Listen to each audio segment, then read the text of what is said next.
कल हमने जो बच्चों आपको पढ़ाया था, कल हमने आपको basic information about the integration, समाकलन क्या होता है उसके बारे में कल हमने सब बताया था। एक बार मैं फिर से आपको रिवाइज कर देता हूँ कि समाकलन जो होता है वो डिफरेंशिएशन का एक रिवर्स प्रोसेस होता है।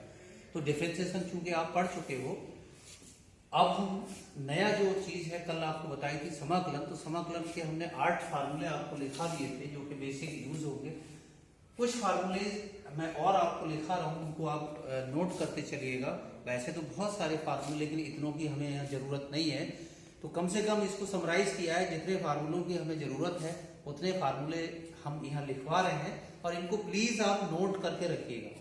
अगर आप नोट नहीं करेंगे तो जब आप प्रॉब्लम करेंगे तो आपको फिर दिक्कत आएगी। जैसे पहला फार्मूला है differentiation of sine inverse X upon A, यानी sine inverse X upon A का अगर हम अवकलन करें यानी डिफरेंशिएशन करें तो आप जानते हो 1 अपॉन अंडर रूट ए स्क्वायर माइनस एक्स स्क्वायर होता है। यह ए की वैल्यू 1 भी हो सकती है, अगर ए बराबर 1 है, 2 है, 3, 4 जो भी है तो वो हम ए की जगह पुट कर सकते हैं। तो अगर हम इसका इंटीग्रेशन करें, जैसे आप जानते हो कि integration is the inverse process of the differentiation, तो इसका अगर हम इंटीग्रेशन करेंगे तो इधर से डिफरेंशिएशन हट जाएगा और यहाँ इंटीग्रेशन का साइन चढ़ जाएगा।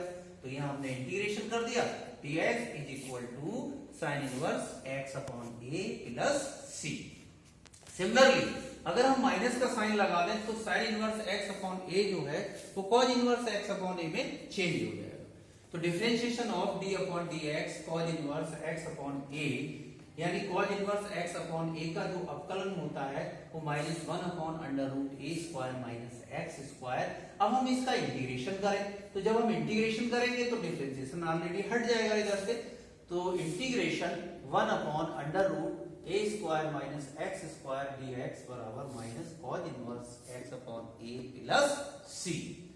ठीक इसी प्रकार differentiation of tan inverse x upon a, यानी x tan inverse x upon a का अवकलन जो होता है वो होता है a upon a square plus x square. अब हम इसका इंटीग्रेशन करें तो integration of 1 upon a square plus x square is equal to 1 upon a, यानी a आपका डिवीजन में चला जाएगा, tan inverse x upon a plus c।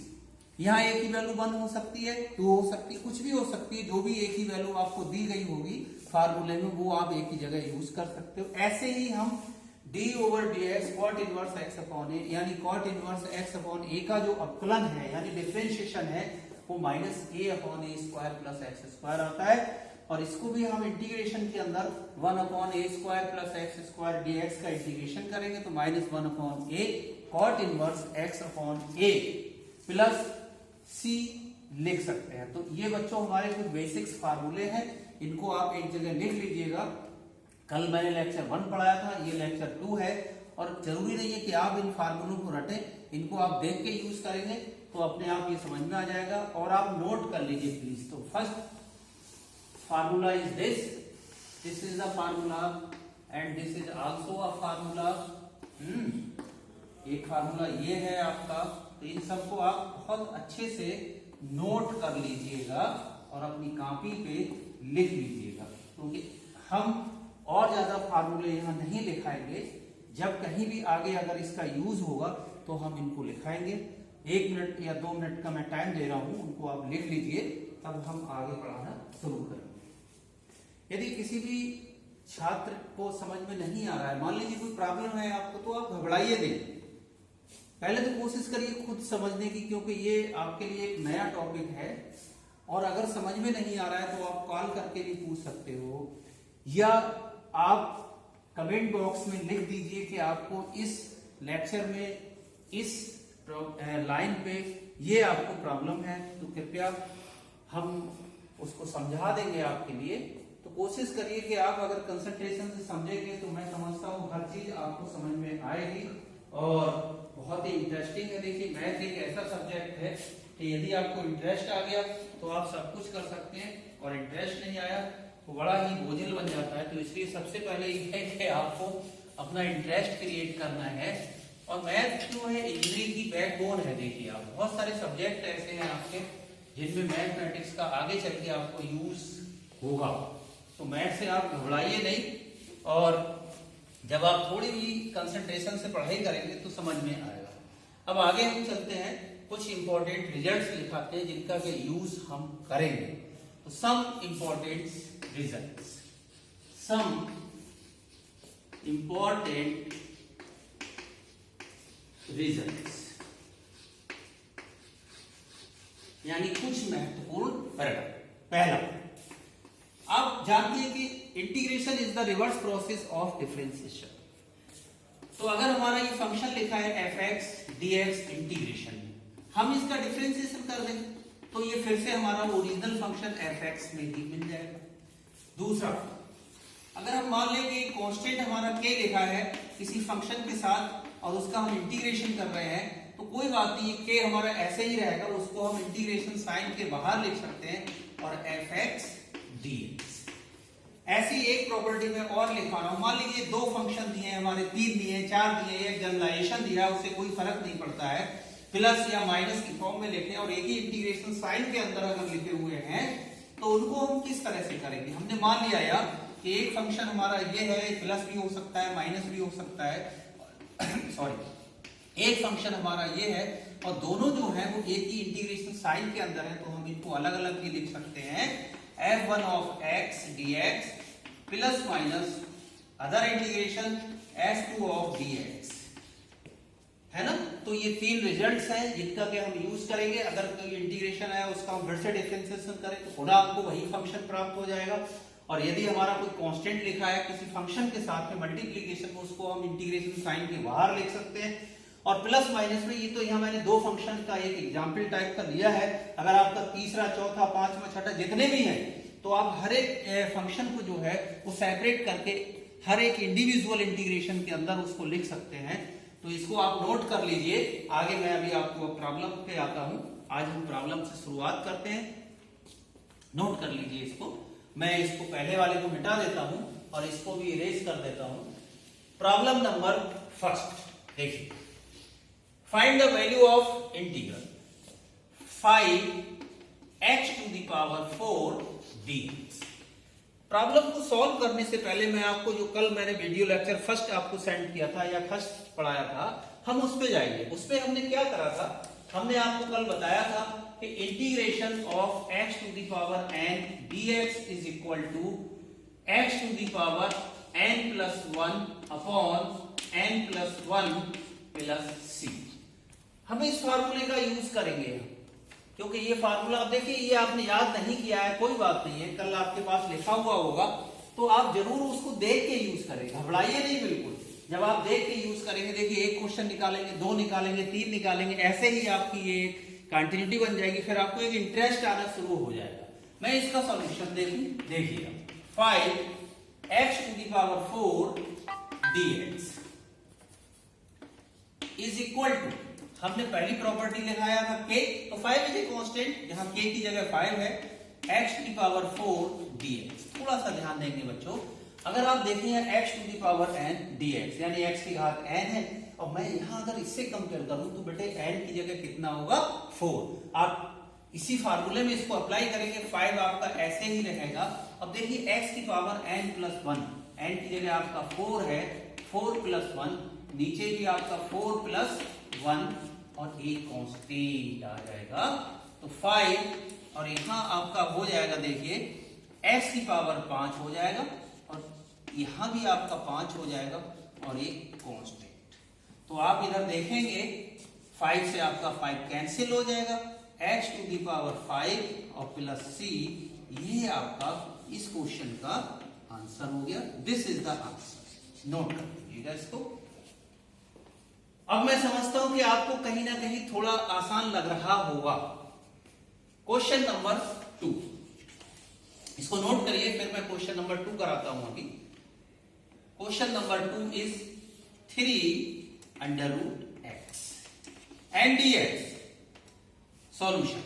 इसमें भी देखिए, सबसे पहले क्या है, 3 को हम इंटीग्रेशन साइन के बाहर लिख लेते हैं, 3 sign of integration under root x dx is equal to 3। बच्चों आप जानते हो कि अंडर रूट का मतलब x की पावर 1/2 यानी x की पावर हाफ, dx फिर वही 3।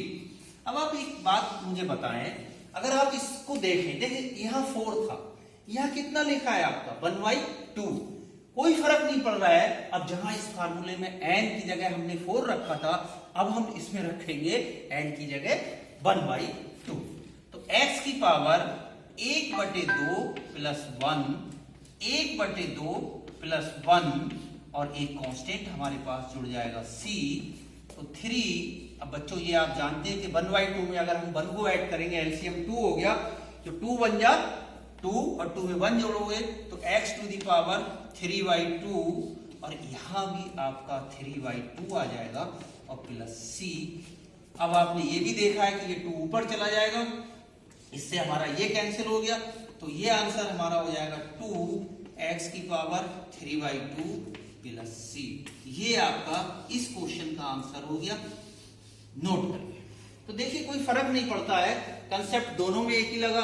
एक जगह n की वैल्यू हमारी 4 थी, एक जगह n की वैल्यू हमारी 3/2 थी, तो कोई इसमें फर्क नहीं है। बस फर्क इतना हुआ कि उस फार्मूले को हमने देखा, उसमें अप्लाई कर दिया, प्लस माइनस, बस फाइनली आपका आंसर हो गया। तो धीरे धीरे आप देखेंगे क्वेश्चंस को, तो सिंपलीफाई करेंगे तो कोई दिक्कत नहीं आएगी। तो मैं समझता हूं कि अब आपको इंटरेस्ट आना शुरू हो जाएगा। मैं फर्स्ट क्वेश्चन को इरेज करता हूं और मैं एक क्वेश्चन आपको कराता हूं, फिर आज के लिए मैं यहाँ वाइंड अप करूंगा। तीसरा वीडियो होगा, कल और प्रॉब्लम्स होंगी। क्वेश्चन नंबर 3, इसको नोट करिए। 1 plus 2x plus x square dx। अब देखिए इसको हम करेंगे। हमने थर्ड प्रॉपर्टी में बताया था कि आपके पास में 2 फंक्शन थे, तो आप दोनों फंक्शन को अलग अलग करके इंटीग्रेशन लिख सकते हैं। तो यहाँ हमारे 3 है, देखिए सॉल्यूशन, कोई फर्क नहीं पड़ रहा है, 3 हो 4 हो 5 हो 6 जितने भी हो, हम सबको अलग अलग करके अलग अलग इंटीग्रेशन में लिख सकते हैं थर्ड प्रॉपर्टी के या थर्ड रिजल्ट के अनुसार। तो इसको हम लिखेंगे, देखिए 1 plus 2x plus x square dx। हम इसको अलग लिख सकते हैं, 1 इज ए कांस्टेंट, तो 1 इंटू dx ओनली, प्लस 2 को हम आउट ऑफ इंटीग्रेशन साइन लिख लेंगे, x dx plus x square dx। मैं इसको इरेज कर देता हूं, मैं समझता हूं ये आपने लिख लिया होगा नीचे, साथ साथ लिखिएगा तो थोड़ा बेटर रहेगा, क्योंकि आपका छूटेगा नहीं। अब देखिए ये कुछ नहीं लिखा है dx, यानी 1 लिखा है। तो बच्चों आप जानते हैं x y z जो भी हो, कोई भी वेरिएबल हो, अगर हम किसी की पावर 0 कर दें तो उसकी वैल्यू 1 हो जाती है। तो यहाँ चूंकि 1 है, मैं इसको लिख सकता हूं x की पावर 0 dx। 2 यहाँ x की पावर 1 यानी 1 लिखो या मत लिखो, and this is x square dx। हम नेक्स्ट स्टेप पे चलते हैं, और नेक्स्ट स्टेप फिर वही फार्मूला, मैंने चूंकि इरेज कर दिया, मैं यहाँ लिख रहा हूं फिर से कि integration of x to the power n, you know that x to the power n plus 1 upon n plus 1 plus c। अब आप फर्स्ट स्टेप में देखेंगे यहाँ n की वैल्यू कितनी है बच्चों, 0।